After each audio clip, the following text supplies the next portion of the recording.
kubera ko tuzi ko tuyizi neza nabo babizi ko twayibayemo. So rero iyo abantu bagendana nyine byanze bikunze hari abavansa, hari abajya imbere, hari uwo mwanganaga mu iranka nimba ari umusirikare, ejo ukabona aragusize, yagusiga ukumva atakagusize, manungu niko zikaza. So iyo wanarije usanga harimo utuntu, kuko nta wigeze ava muri RPF ngo usanga atavuga ati jyewe ni Kagame dufitanye ibibazo, yes, ni kanaka dufitanye ibibazo, yes, ni kanaka wanyirukanishije. Ariko hari n'abandi batavuga, ariko bashobora no kuvuga, basanga muvuze iyo banariza cyangwa banavuga bakavuga ko namwe igihe mwari muri FPR mwari ibibazo kuri bo, bashobora kuba baragiye mwebwe cyangwa baragize ibibazo kubera mwebwe. Aho niho mpera nkavuga ngo muri impunzi zahunze conflit d'intérêt, zahunze ibibazo byazo, ntabwo muri impunzi politiki. Politiki bambi ikaba mbi ku bantu bose, cyangwa ikaba nziza ikaba ku bantu nziza ku bantu bose. Nimba hari abo mwari muri kumwe bagasigara, rero mushobora kuba rimwe mwabaye babi, cyangwa bakaba nabo barabaye babi kuri mwebwe. Mwabaye babi kuri bo, ariko mubona barabarusha intege, murabahunga. Cyangwa namwe babaye babi kuri mwe, ni vice versa. Icyo kintu rero ugasanga nabo ibyo bavuga byose ni uburyo bwo kugira ngo musenye, bagaragaze yuko bahunze ibibazo iki. Icya gatatu ni cya bamwe mu bantu barokotse jenoside, basa nkaho bahanganye na FPR, bavuga yuko RPF yagize iturufu guhunga jenoside yakorewe Abatutsi, yayigize intwaro politike kugira ngo yigizeyo, cyangwa yigizemo bamwe mu batavuga rumwe na leta, cyangwa bamwe mu banyarwanda. Ariko iyo bikurikiranye neza ukumva biganiro mutambutsa n'ibyo muvuga, usanga ahubwo mutekereza yuko kuba jenoside yari yabayeho, kuba mwari mwamaze kuyirokoka, mwakagombye kuba namwe hari inyungu direct igihugu kibaha, cyangwa opportunity runaka ziboneka, cyangwa se indishyi runaka mwakabonye mutabonye, nabyo bikabatera amanungu niko, bigatuma muvuga yuko FPR ariyo ifite abanyarwanda, ari ifite abarescape, ari ikoresha kuba jenoside yarabaye ikabikoresha nk'iturufu kugira ngo yigezeyo. Yarabaye bien sûr, turabizi, twarabibonye, kandi ni nayo yayihagaritse. Ni kuki sitagira ijambo kandi ariyo yayihagaritse? Umuntu wumva ukwiye kugira ijambo, ukagira ijambo kurusha wowe warahigwaga akakurokora, wumva wakagira ijambo ukarusha uwakurokoye. Na kabiri abantu bacu bishe mu Bugesera, mpita nkwita kuri igisambu urindansa, ufite icyo wapfuye na RPF, warayikoreye, ubumwe utwara umusaraba ufata ku ruhande rumwe, birakunanira cyangwa urananirwa, cyangwa ugira ibyo upfa na shobuja, cyangwa ugira n'ibyo mutahujijeho, cyangwa se ntiwanibona, ukina amakanaki zawe uragenda wibona aho uri muri Amerika, ushinga cano, iyo cano irakugaburira, ushyiramo umunwa, uri mpemuke ndamuke. Ntabwo politiki ukina, nimba ushaka ni vengeance, ntabwo ari politiki yajyana abanyarwanda imbere, ntabwo ari politiki yagira icyo tumarira. Bijya bimbabaza rimwe na rimwe iyo nkurikira urimo uvuga abasirikare b'u Rwanda, ngira ngo uracyari muri high command wenda, cyangwa se ufite abaguha amakuru simbizi. Jewe icyo nzi cyo nuko u Rwanda ruzi cyangwa ruvuga ku mugaragaro ko rutofite abasirikare muri Kongo, ariko wewe ufite amakuru, iyo urimo wenda ufite ayo makuru, kuko jewe ntibyantangaza kuba narabonye umusirikare mu Rwanda nkamubona i Bukavu ejo, cyangwa nkamubona i Goma, cyangwa nkamubona ahandi ari kuri fronte muri M23. amateka ya RPF ari complex. Harimo abanyamurenge babaye muri RPF dushobora kuvuga amazina nawe wibuka. Harimo abagogwe, Kiritwa n'abandi bandi twavuga mu mazina. Harimo abaje ari abagande, abantu baturutse hirya no hino imihanda y'abandi. Kumubona rero ari kuri fronte hari iwabo ni nk'uko n'abanyarwanda bagiye Buganda bakagaruka. Kuri jyewe Selomo ntabwo ari igitangaza kuba twabona umusirikare hariya, ariko birambabaza iyo wishima cyangwa se n'abagukurikira bose na comment mbona mwishimira ko hari abana barimo bapfa muri Kongo.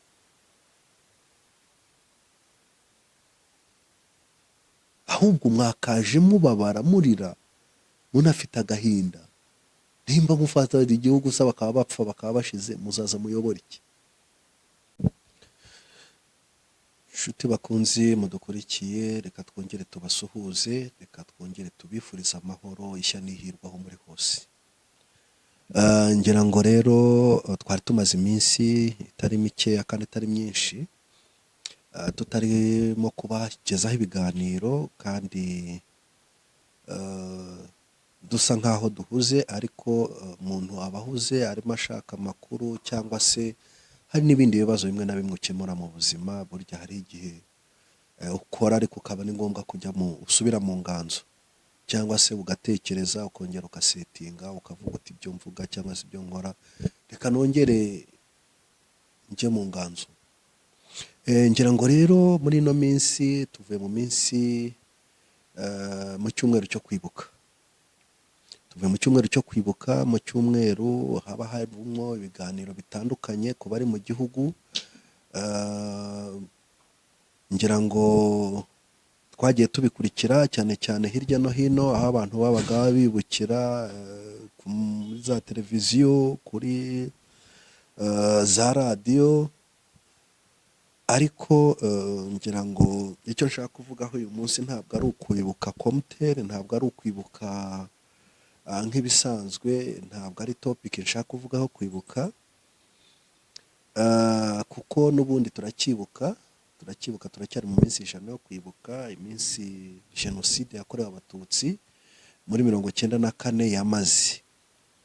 Ngira ngo rero impamvu njyeweho ubwo ngarutse hano imbere yanyu, impamvu ngarutse hano nje kugira ngo tuganire, ni ku buryo nagiye nkurikira amacana atandukanye, nagiye nkurikira amaspace atandukanye, nagiye nkora analize zimwe cyangwa izindi, numva ibyavugwaga mu murongo igihugu cyari cyatanze ujyanye no kwibuka ku nshuro ya 31 jenoside yakorewe abatutsi, ndetse ngenda numva n'abo hanze abita abayopoza cyangwa se abari muri opozisiyo.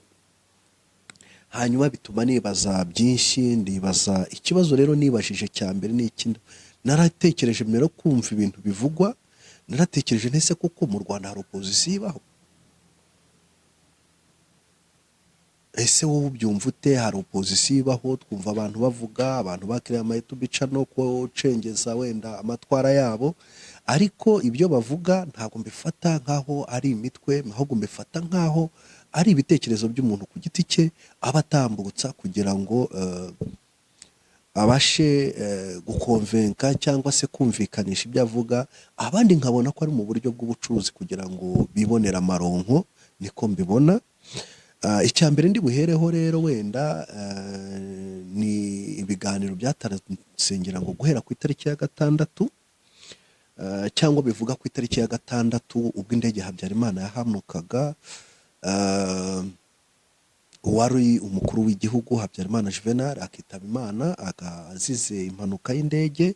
Indege nabwo yarashwe, ntabwo ari impanuka isanzwe, indege yararashwe, iraswa mesire, hanyuma arahanuka arapfa na mugenzi we Ntaryamira bari bavanye muri Arusha, ndetse n'abandi bari bari kumwe.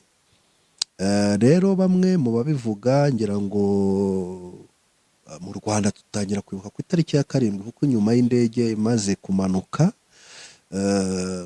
ntabwo hahise amatangazo, ariko uwo munsi amabariyeri yatangiye kujyaho, abatutsi ho bari hirya no hino mu gihugu batangira guhigwa bukware, batangira kwicwa. ubwo ni ubuhamya natanga, ni amakuru mpagazeho, ntabwo mbivuga nk'umuntu utari uhari cyangwa wabibwiwe. Niyo mpamvu rero abavuga ibinyuranye nabyo nanjye mbereyeho kugira ngo mbahakanye kandi mpera ku bimenyetso. Bamwe rero njyewe mu biganiro nagiye mfata nagiye mbona nta opozisiyo ibaho, ahubwo biriho amatsinda cyangwa amagurupe. Hariho amatsinda rero, irya mbere navuga ni itsinda rihuriwemo n'abantu b'abajenosideri cyangwa se abari porojenosideri, abakomoka cyangwa se abafite ingengabitekerezo bagikomeje cya kintu cyo kuniya, cyo guhakana jenoside yakorewe abatutsi. Icyo kintu rero ugasanga abo bantu rimwe na rimwe muri iki gihe cyo kwibuka bagiye bagaragaza yuko jenoside yakorewe abatutsi yatewe n'ihanuka ry'indege ya Habyarimana. Ikindi gice navuga nanone mu bita opozisiyo bahanganye wenda na leta y'u Rwanda, ni igice cy'abantu bahoze mu butegetsi bwa FPR. Hari abahoze mu gisirikare muri RPA, cyangwa se n'abahoze mu mutwe wa politiki wa FPR, ariko bakaza kwitandukanya nabo ku nyungu zabo cyangwa ku mpamvu zimwe na zimwe. Abo rero nabo ugasanga biganjemo abantu bagiranye ibibazo cyangwa se abayihemukiye bahitamo kuyihunga. Ngira ngo bariya abantu bafata intwaro kugira ngo barohore igihugu bari bafite ideoloji imwe, bari bafite impamvu imwe, ariko icyatumye gitandukana abantu bose bari muri opozisiyo y'abantu bahoze muri RPF, cyane cyane abibumbiye muri RNC, usanga ari uko bari bahujwe na ideoloji imwe muri RPF, ariko mu kugenda buri muntu wese yagiye ku giti cye kubera impamvu ze. Hanyuma rero mu kugera izo mpamvu, ahubwo izo mpamvu umuntu akagereza either harimo abantu bavuyemo bahemukiye FPR kuko bagatinya gukurikiranwa, ibyo barimo barazwi. Harimo abandi rero nabo bagiye bari bafite amambisiyo yabo, babona ambisiyo zitajyaho bakavuga bati twaratakaye, ntabwo FPR twibonagamo, ntabwo FPR tw'ibyo twashakaga twarwaniraga twabigezeho. Iyo hariho sitarago abantu bafata imbunda bose bakarasa, ariko mu mitwe yabo bafite ibintu bitandukanye. Baba bafite ibintu bitandukanye kubera iki? Hariho ubuzafata yumva azaba minisitiri, hariho uwumva azaba generali, hariho uwumva wenda azaba umucuruzi runaka. So ibyo bintu rero nyuma yaho iyo abantu batabigezeho, rimwe na rimwe usanga hajeho conflit d'intérêt. Abantu rero abo bantu mvuga bakubiye muri conflit d'intérêt, ariko kubera yuko bose bagiye mu buryo bumwe cyangwa ubundi, usanga bose bahuza yuko FPR yabahemukiye. Ariko bamwe twari tubazi bafite imyanya myiza, abandi kugira ngo bahunge bavuga ko bafite ibibazo. Iyo aba bantu bose bafitaga ibibazo cyangwa bagirana ibibazo n'igihugu cyangwa na FPR muri rusange no mu bindi bihugu, babashaga kugenda, ntabwo mwakabaye mungana gutyo. Ahubwo inyungu zanyu, ambisiyo zanyu mwabonye zitagerwaho, ntimwibona muri progression yari irimo ikorwa, muhitamo kugenda. Muhisemo kugenda, muravuga muti reka natwe kuko FPR twatangiranye, twagendanye urugendo rurerure, twayibayemo, ntawe tuzavuga ngo atuvuguruze, kubera ko tuzi ko tuyizi neza, nabo babizi ko twayibayemo. So rero iyo abantu bagendana nyine byanze bikunze, hari abavansa, hari abajya imbere, hari uwo mwanganaga mwiranka nimba ari umusirikare, ejo ukabona aragusize, yagusiga ukumva atakagusize, manungu niko zikaza. So iyo wanarije usanga harimo utuntu, kuko nta wigeze ava muri RPF ngo usanga atavuga ati jyewe ni Kagame dufitanye ibibazo.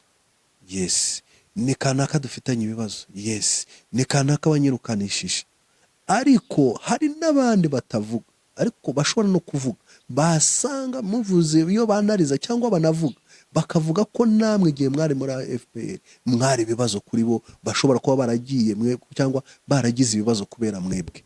Aho niho mpera nkavuga ngo muri impunzi zahunze conflit d'intérêt, zahunze ibibazo byazo, ntabwo muri impunzi politiki.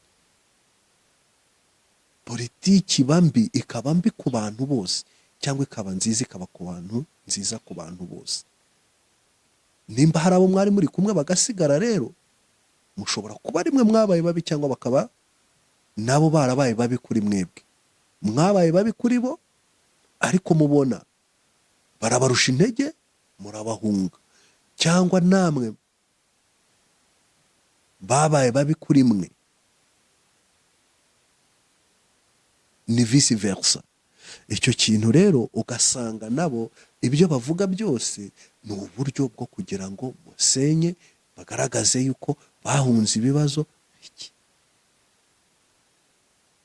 Icya gatatu ni icya bamwe mu bantu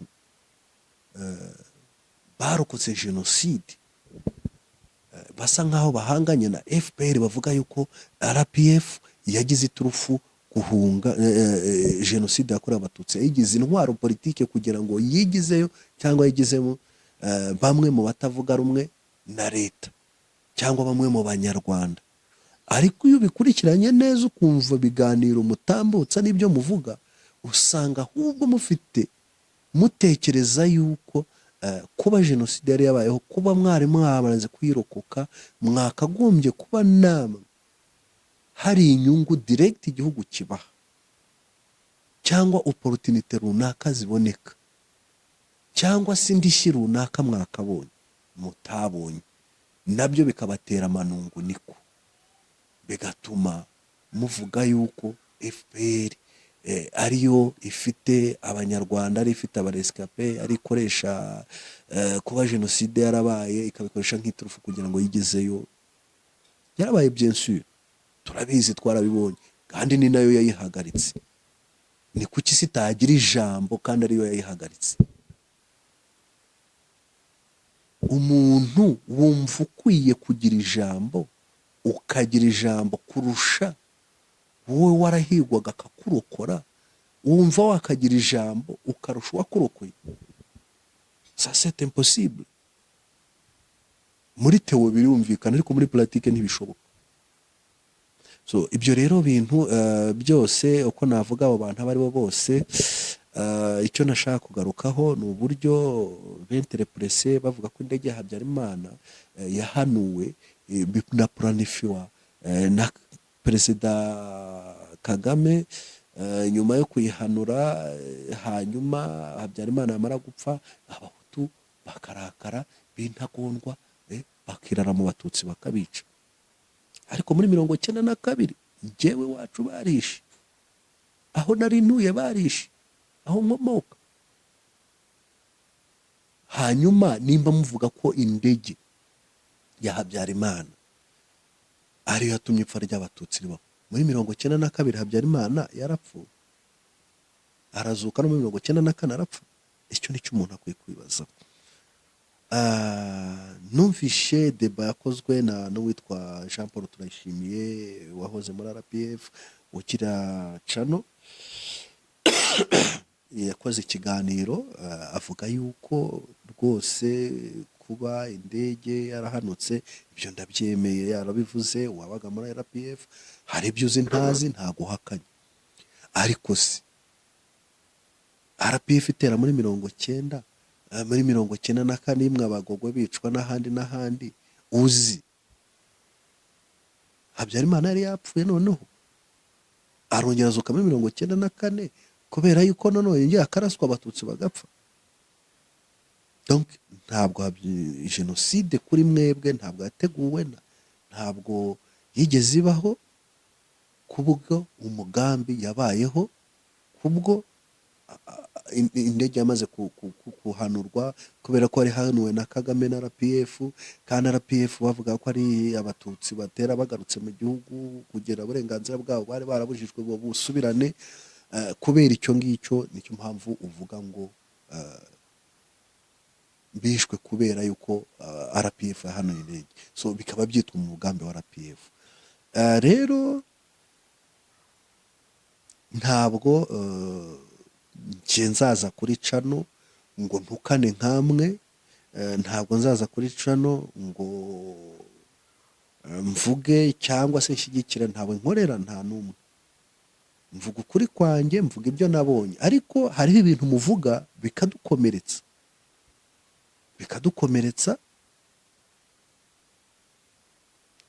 byadukomeretsa, ugasanga ibyo muvuga ngo hari abantu ngo bita ngo intore ngo batojwe ngo kugira ngo bajye babasubiza cyangwa n'ibiki n'ibiki, ariko kugira ngo uzambwire ikintu uzi ukuri nari ntasinziriye nkibazaho, nzajya ngusubiza kandi nkubwire ukuri kukubabaze kurusha uko nagutuka.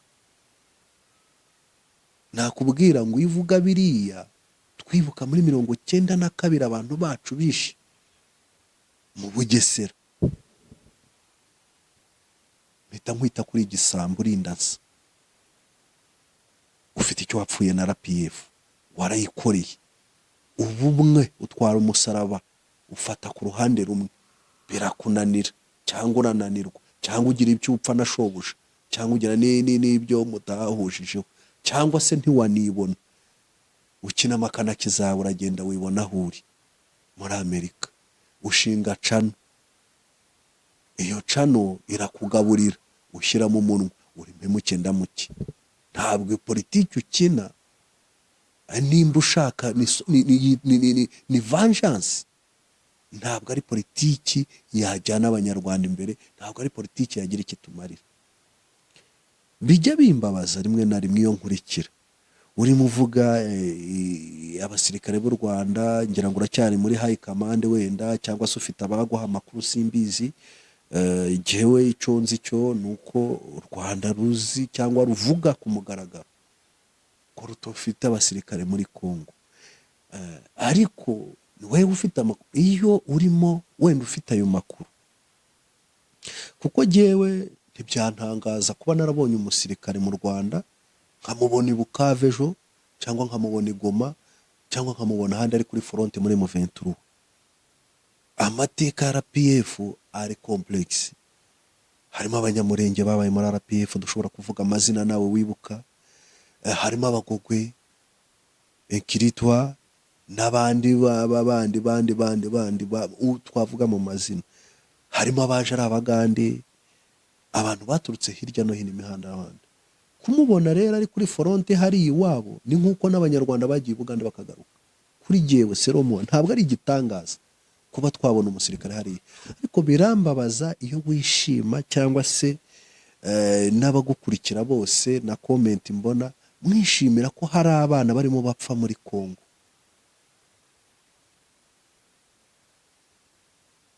Ahubwo mwakaje mubabara murira, munafite agahinda. Nimba mufata igihugu se bakaba bapfa bakaba bashize, muzaza muyobora iki? Igitangaje yaba mwakoraga politike nzima koko, bagamije kurwanya u Rwanda, mugamije kurwanya ikibi kiri mu Rwanda, mwakabaye abo buzukuru b'interahamwe, aho basaga Hutu, njya mbona batanga ibiganiro, aho ba Gaspari, abafanatisme b'abafanateri ba ideologie ya Parime Hutu, n'abandi abo bapadiri Nahimana n'abandi, nkababona muri kuri rezo zimwe nabo muri RNC, mukavuga rumwe, mukaba muvuga muti ikibazo kiraha reka tukirwanyiriza. Ariko kuba mugeza kuri aka kanya na n'uyu munsi mudashobora guhura ngo muhuze mugaye ikikwiye kugaya mushime igikwiye gushima, iki nkumvugira ngo mukora politiki ishingiye kunda, mukora politiki ishingiye ku dutsiko. None se ubwo mwatsinda politike ishingiye ko abanyarwanda ari umwe? Tubona ntabwo mu Rwanda hari baba paradizo, ntabwo turabona ibintu byose, nk'uko umuntu abyifuza. Twe twabonye ibibi, hari ibintu byinshi tukifuza kubonesha amaso yacu, ababyeyi bacu cyangwa abavandimwe bacu bagiye batabonye. Ariko hari muri ibyo byinshi tutabona, ariko ibyinshi turabibona.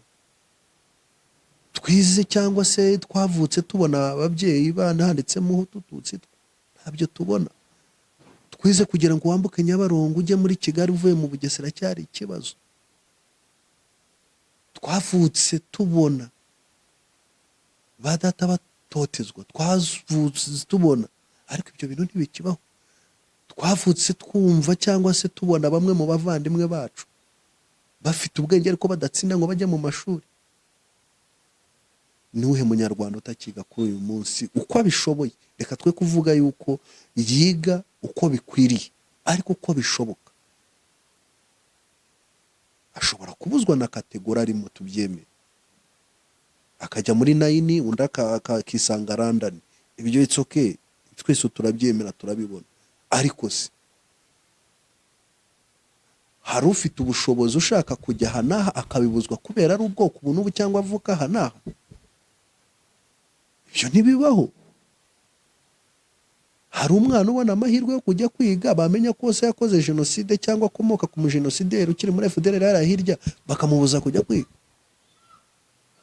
Twemera rero ko turi mu gihugu kiyubaka, cyevoriwa, gifite ibintu byinshi kigikirana nabyo, inkiriyo ideoloji ya jenoside n'abayibubiba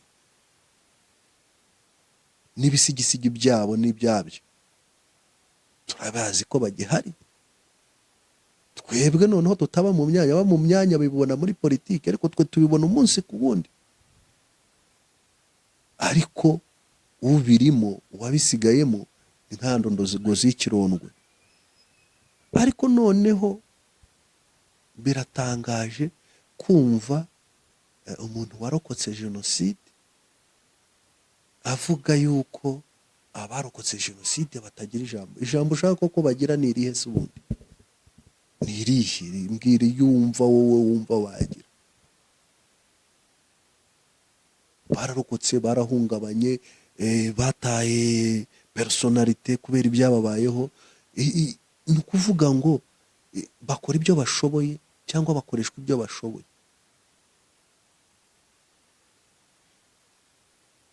Tuvugishe ukuri, mwebwe iyo umunsi jenoside irangira bagahita bafata umuntu warokotse jenoside bakamuha ikiyobora iki gihugu, ubu icyo yari gusubizamo niki? Nari kuvuga ngo jewe, iyo bari jewe nari kuvuga ngo nanjye reka mpere ko bunyicaye ababyeyi nanjye mbice, kuko niwo mwanya wari urimo agahinda nari mfite karako ngako kari icyo ngicyo, nicyo numvaga ntekereza. Icya kabiri natekereza navuga ngo se ubuzima buzongera kubaho, mbeho nirukanka, mbeho nehisha, ngiraho ntura, nsubira iwacu navukaga ku musozi ntawe unyirukankana. Twabanje tugashima ibyo ngibyo. Icya kabiri mvuga,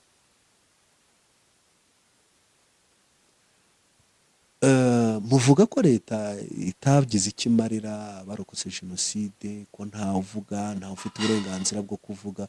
Reka twe kuvuga ibyo bashaka, twe tuvuge ko batavuga ibyo bashaka cyangwa igihe babishakiye. Ariko uhaye umunyarwanda uwo ari we wese kuvuga icyo ashaka n'igihe ashakiye, twagana hehe? Twaguma muri ka kaduruvayo? Twaguma muri bwa bugoryi? Mu nyicire, mu mporere, twahunze twagarutse. Hanyuma nkongera nkavuga, mwe mwagize Imana mujya mu mahanga cyangwa da, murahunga mubona ijambo, muravuga, murakora, mugera gute? Bangahe mu miryango yanyu cyangwa bene wanyu barokotse basigaye mu gihugu imbere? Wenda muvuga muti leta ntibitayeho, mukaba mubigishiriza utwana cyangwa mukaba mubishyurira mitiweli cyangwa mu buryo bumwe cyangwa ubundi, mukaba muvuga muti leta ntibitaho, ariko twebwe kubera ko dufite umutima ari bene wacu wo kubitaho, n'agahinda kaba ari akacu, n'umubabaro waba ari uwacu, n'inzira y'umusaraba twanyuzemo ari imwe, twebwe dore dushobora gukora iki ngiki wenda gitoya, mukaba mukibereka, ahubwo mukirirwa aho ngaho mukoronga. Iyo mukoronga rero hari abandi nabo bafite imyumvire nk'iyanyu ikiri hasi, bahita batekereza bakavuga bati ati ba bandi ejo bundi twakoraga mu myobo nibo basigaye badukoronga, nibo basigaye batuvuga ibyo. None se uwo muntu iyo ari meya mu karere runaka ufite ibitekerezo nk'ibyo byawe, utekereza ko bene wanyu basigaye hariya bafata gute? Nimba utabasha gutekereza ibyo umutwe wawe rero uhari, ngo nimba iyo politiki na kino kine politiki yo kwigengesera uvuga uti hariya kuko biransetsa. Aba benshi abo ngabo bose bitwa ngo ni abapoza, abenshi babasize hano mu gihugu, ninde uri byibura ninde mu baresikape cyangwa se no muri izo nterahamwe n'abandi bazishamikiyeho wagiye akabasha kujyana we byibura na kimwe cya kabiri cyangwa na kimwe cy'icumi cy'umuryango aho akomoka? Wenda ushobora kuba warajyanye umugore n'abana, ushobora kuba uri kumwe na mukuru wawe cyangwa murumuna wawe, ariko abandi bari mu Rwanda. Iyo mubabeshya se ngo ntibamagane Kagame, bamagane FPR, ishobora se nitwicwaga n'abasirikare? FPR zo nta basirikare ifite, igihugu nta basirikare gifite.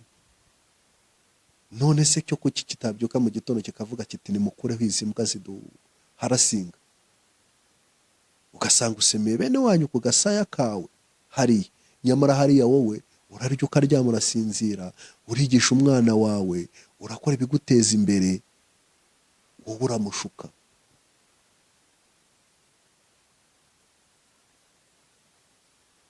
Impamvu nahagurutse rero, nagiye nkurikira ibiganiro bitandukanye mu magurupe atandukanye, nkavuga ariko reka numve abo bantu bivuga ngo ni abaresikape barokotse jenoside, bafite n'ibikomere, bafite n'umusaraba wayo, reka numve n'iki bifuriza bene wabo bari mu Rwanda, politike yabo ishingiye kuki?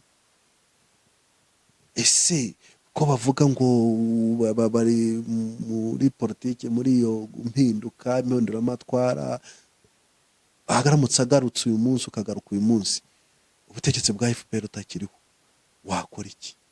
Ugasanga nta kintu afite. Uravuga ibishingiye ku nyungu zawe cyangwa se kuri manungu niko zawe, ariko iyo utekereza ugatekereza igihugu, urirenga ukareba no ku mpande. Niyo mpamvu rero njyewe nemeza mvuga muri konkiriziyo yanjye, mvuga ngo nta muntu ukora politiki, nta mupozi ubaho mu Rwanda, ahubwo hariho udutsiko, kandi usanga natwo imyumvire yabyo iri hasi cyane. Numvishe space ejo bundi nayo ngira ngo ngarukeho, irimo abantu njya numva bitwa ngo barusagara bize amategeko, njya numvamo abantu bitwa ba Serge Ndayizeye, njya numvamo abitwa ba Abdul Karim, bavuga ko babaye muri FPR ari abafondateri, njya numva abantu batandukanye.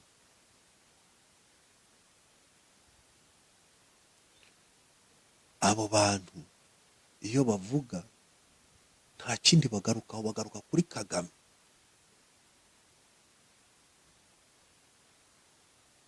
Kagame n'ubutegetsi bwe, n'abo basirikare banze kurekura no kumuva iruhande. Wabyuka mu gitondo ave mu gihugu ahunge ajya kuzerera b'inzererezi mu mashyamba, agere gute umwana we yicwa n'inzara, umuryango wose igingire, usigaye mu gihugu asigare mu gahinda n'akababaro, asigarana ipfunwe ry'uko bavuga bati dore wa wundi babandi bageze gutya. Ubwo se urumva uramubwira, uramukunze, ukunze umuryango we umurusha gutekereza. Mwamenye ibyanyu. Nshuti bavandimwe rero, jenoside yarabaye, iba ku mugaragaro, irategurwa kandi yaremewe. Niyo mwe mwayihakana, isi izakomeza biyibuka. Niyo mwebwe mwabarokotse jenoside mwayihakana, isi izakomeza yibuka.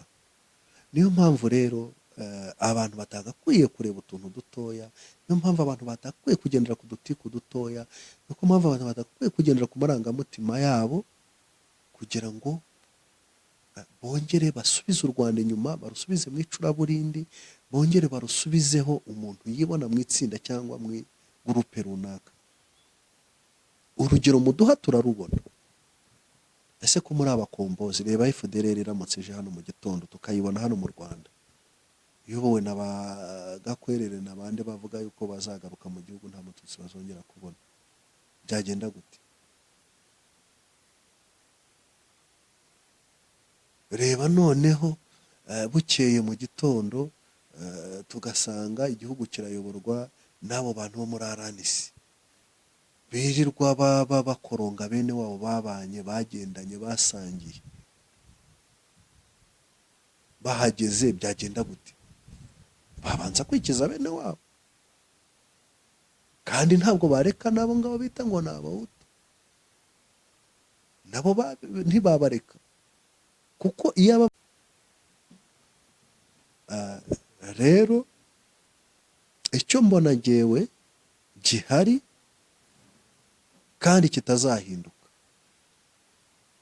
nuko mbona politike yanyu mukora ishaka kuryanisha abanyarwanda, nimuyikore kugira mwibonere views, ibyo byo ndabyemera, muhaze ibifu byanyu, mukire gute, ariko ntabwo ushobora kumbwira uri umuntu wubaye umusirikare ukaba mu ishyamba, ukamenya impfu ziba ku rugamba, ukamenya imirasirwe, ukamenya ngo umuntu w'inyeshyamba urwana kugira ngo araswe abone umuvura begera mu zihe nzira, ukamenya ko hari n'abatabasha kugera aho bavura, warangiza ukishima ngo aha n'aha barashwe byagenze gute? Urakora politiki cyangwa urahanganye? Ahubwo uregeranya amakuru, uradodadoda, uravuga inama zabaye, urenterepureta ibyabereye muri UN.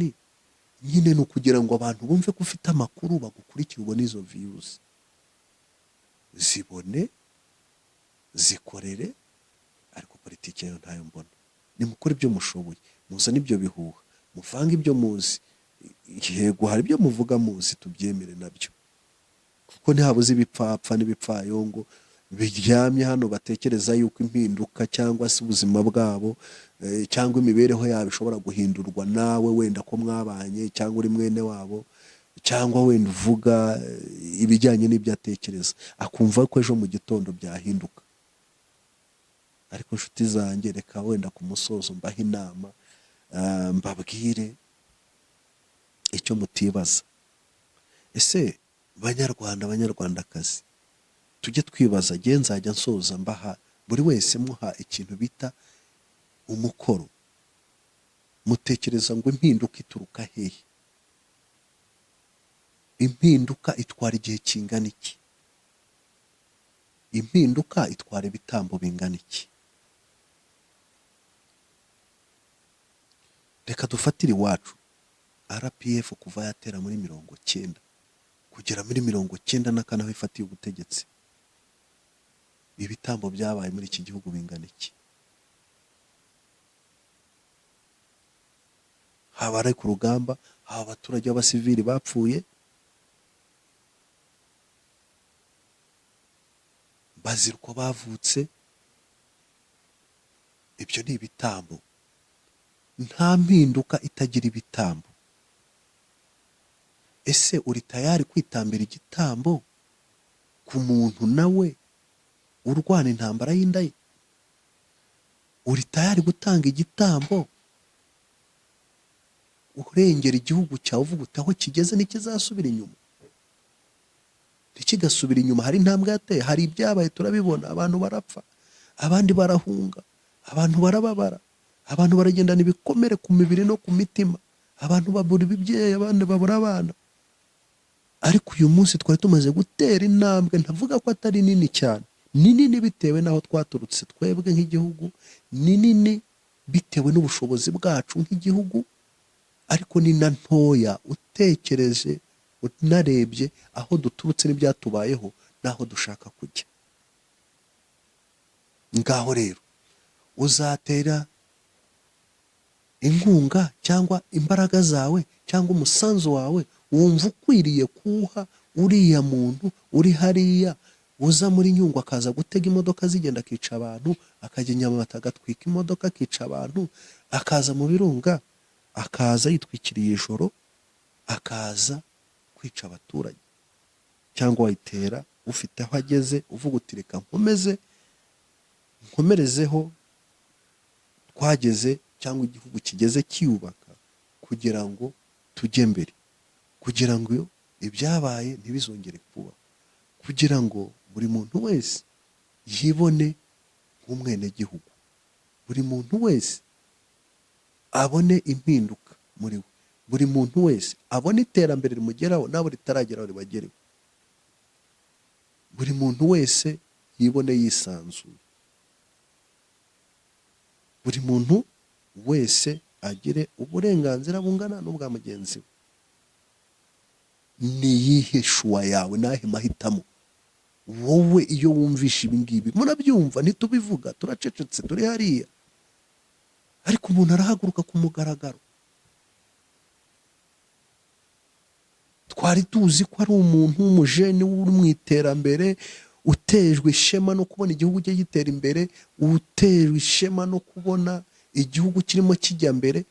Twabonaga nk'umuntu ukomeye, buri muntu wese yabonaho icyitegererezo, akabyuka mu gitondo ati jye nanga inkotanyi, nanga perezida n'inkotanyi, kubera ko data bamukubise ibiboko afunze. Ubwo se urumva tugumye gutekereza gutyo? Ni ugutekereza nk'inkoko. Inkoko niyo iraha ibyo igiye kurya ikongera ikarahiramo umwanda. Niturangwa n'izo nzigo, nidushyigikira ibintu bipfuye, twese reka dufite amateka ashaririye. Ushatse kuyakangisha se wayakangisha nde? Wowe so bamukubise ibiboko ureba, ariko wanjye bamutemye ijosi ndeba, kandi warapfa birarangira n'ubu ngubu, ariko so yarafunze arafungurwa. Isabayeho umuryango uramusura, nimba ari no muri gereza uramusura, abuzukuru urabajyana bakamusura, wenda iyo minota 5 ariko bakabona n'isura ye. Ariko umwana wanjye ntabwo azamenya se, ntazi naho akomoka, ntagira senge, ntagira nyina wabo. Ko se wankangisha iki? Wambwira iki se? Warangiza ukabona opportunity nto y'igihugu kikakuzamura, cyatangira kukugera aho kugira ngo nezerwe nuko wavuye mu busa ukaba ubaye umuntu, Isi akaba yarakize gute igihugu kikagira icyo kigutanga, ukaba umaze kuba umuntu nawe hari ibyo abantu batoya, urubyiruko nk'aho rukwiye kukwigiraho, warangiza ukagarura icukiro ukaza kumena mu bantu, umunuko ufite mu mutima ukaza gufungura kugira ngo nukire abantu, nukirize abantu. Ntabwo ari byo, ntabwo tuzabyemera, ntabwo tuzabyumva ngo tubyihore.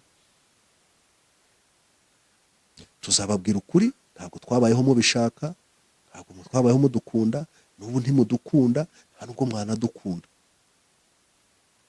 Ariko reka dukundwe n'igihugu, kuko niyo ngo byiduhwetse, nicyo kiduhuza cyonyine. Kuba utankunda ntacyo bimbwiye, kuba ntagukunda nawe ntacyo bimariye. Ariko iyubahe, nyubaha, twubahane, twubahe igihugu cyacu, kuko niyo ngo byiduhetse.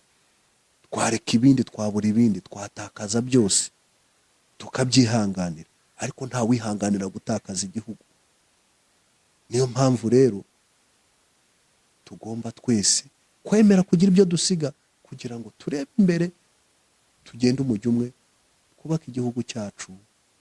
Ibihenze ibyo ngibyo uzimenya.